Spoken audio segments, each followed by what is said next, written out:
This is number 42. And number 42, it wants us to look at the function f of x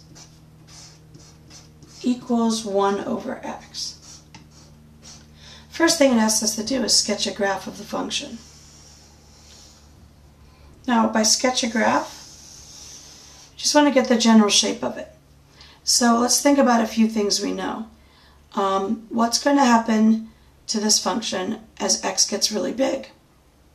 It's going to get close to 0, isn't it? That's one of our limits at infinity. And it's going to be positive. What's going to happen as x gets really, really, really small?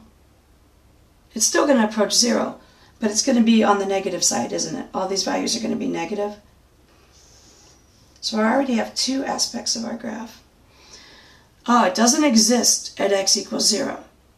So what's going to happen as we get closer and closer to 0? First of all, we can tell that when x is 1, we're going to get 1 over 1. So we can get that much of the graph going. And when x is negative 1, we're going to get 1 over negative 1. Or negative 1, we're going to get 1. We're going to get 1 over negative 1. We're going to get negative 1. Now let's just look on this side. As x approaches 0 from the right, what's going to happen to our values? Well, let's say we had 1 over 1/2. What would that be? Well, that's the same as 2. So it's going to be getting bigger. What if we had 1 over 1/3? That's the same as 3. What if we had 1 over, let's take a little tiny fraction, 1 million. 1 over 1 million is the same, 1 over 1 million is 1 million. So as these x values get really, really small, close to 0, basically dealing with the reciprocal of really small fractions. So this thing is going to go flying towards infinity. And then can we figure out what's going to happen here? We're going to have the same situation. We're going to be getting negative fractions, and basically they're reciprocals because of the 1 over. So this will be going down like that.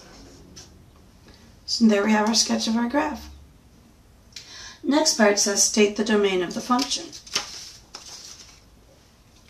Well, f of x equals 1 over x exists or has a domain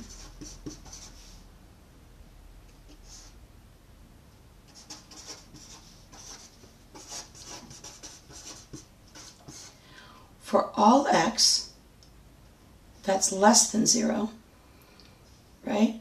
So we can say negative infinity to 0, and 0, actually let's just be a u like that, 0 to positive infinity. Notice I used the curved parentheses here. 0 is not included. So the domain is negative infinity 0 union 0 infinity. Now state where the function is discontinuous and why. Well, f of x 1 over x is discontinuous, I'm going to abbreviate, at x equals 0 because you can say it two ways. The limit of x approaches 0 of f of x does not exist, and or f of 0 is undefined.